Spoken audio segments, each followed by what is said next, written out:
Good afternoon. It is September 1st, the return, if you will, of Butterfly of the Week for a special short episode. It's the afternoon of the 1st, and as many of you know, today, President Trump had a tweet that was an extremely interesting development in the ongoing saga of what's been going on over the last 5 years. And for those of you not familiar with it, the tweet was very simple. He said, "It's very important that drug companies justify the success of their various COVID drugs. Many people think they are a miracle that saved millions of lives. Others disagree." And he goes into the details, ending with a request that the drug companies show the public the success that they have reportedly showed him. And I thought it would be very helpful to point out a couple things just so that we all have the same data, because President Trump, in his tweet, suggested that there's a possibility that the miracle of Operation Warp Speed potentially was not what it was cracked up to be. And I wanted to just give a very, very quick overview of a couple points that we should address. First of all, the data he requested is not going to come from Pfizer or from Moderna. The data that he needs to see is the data that actually comes from public records that have been repeatedly shown on this platform for the last 5 years plus. First of all, the first data they need to know was that SARS was a direct result of gain-of-function research from UNC Chapel Hill's work on WIV1. That's the Wuhan Institute of Virology viral model number 1, which was a sample provided to University of North Carolina, Chapel Hill, Ralph Barick's lab, under an authorized grant by Anthony Fauci's NIAID. And that sample was transferred in 2014 during the gain-of-function moratorium.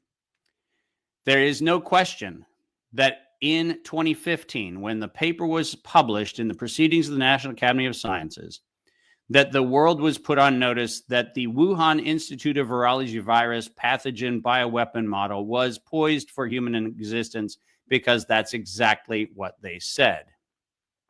It's important for President Trump to know that on October 2014, Anthony Fauci's NIAID violated the law and authorized the gain-of-function research on the Wuhan Institute of Virology virus to move forward at UNC Chapel Hill, while the head fake was to suggest that EcoHealth Alliance was doing it in Wuhan. The fact of the matter is, and is evidenced by the statements in the paper, that the gain-of-function research created the biological weapon that became what we now refer to as SARS-CoV-2. And that was published in 2016. They knew that the ingredients that they were putting in the shots were either deadly or debilitating. Let's start with the deadly. They knew that pseudouridine, as early as 2017, was shown to be the agent that would unleash what we now refer to as turbocancers. And they knew it was going to be highly problematic, so much so that in 2017, they published a study there that laid out the risks of pseudouridine and what it could do, both in cancer promotion and in the progression of other horrific diseases. They knew that the spike protein was, in fact, going to target the human heart. This data was very evident since 2002, when Ralph Barick was publishing the research showing that he could get the spike protein to trigger cardiomyopathy and other forms of heart inflammation. But the publications that I have here show that by 2009, they knew that the spike protein, the thing that the shot was instructing your body to make, they knew that was going to create heart problems and potentially long-term other disease problems. And then let's get to the last one, which is very fascinating. The last piece of evidence we have here, which actually came out of molecular therapy, not only showed that the lipid nanoparticle created enormous numbers of adverse events, as much as 62% of adverse events in animal models. And this is the lipid nanoparticle used to deliver the agent of the shot. But this was not just a generic knowledge. The individual highlighted in red on this slide happens to be the individual who was the chief medical officer for none other than Moderna, who knew that there was an unacceptable high level of adverse events associated with the lipid nanoparticle. And this information was known and published years before there was any SARS-CoV-2 conversations in China. They knew that the shot was deadly and debilitating, and they made it anyhow. Now, how did they know that it was deadly? Well, let's look at their own words. Let's not try to infer from anything. On September 18th, 2019, one day before President Trump signed the executive order, which was the forerunner to what became what we call Operation Warp Speed, when he signed the executive order on September 19th, 2019, having been instructed to do so by Alex Azar, then the director of the Department of Health and Human Services. They stated at the Global Preparedness Monitoring Board of the World Health Organization that there was going to be a quickly spreading lethal respiratory pathogen that was going to be unleashed for the purpose of creating the reason that the public would accept a universal vaccine by September 2020. Let's review the dates again. The World Health Organization said that in a publication, The World at Risk, on September 18th, 2019, that there would be a lethal respiratory pathogen released. They said that the progress indicators of the success of the World Health Organization would be in September 2020. There would be a uniform vaccine program rolled out worldwide.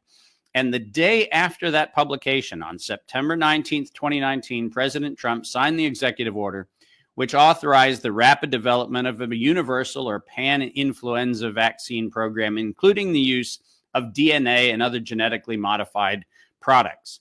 So all of this was done well in advance of patient number one. They also knew that the clinical trial, as they configured it, was deceptive and would lead to an outcome that would be misleading. And this is where President Trump needs to have very clear insight. None of the data that was required by the FDA's own publication, which I have here for reference, so anybody can look it up. The FDA stipulated in 2018 that there must be data submitted prior to a clinical trial that talked about things like the immune response, all kinds of clinical outcomes, and specifically laid out the requirements for what vaccine clinical trials must include, none of which were included in what was done for the COVID shots.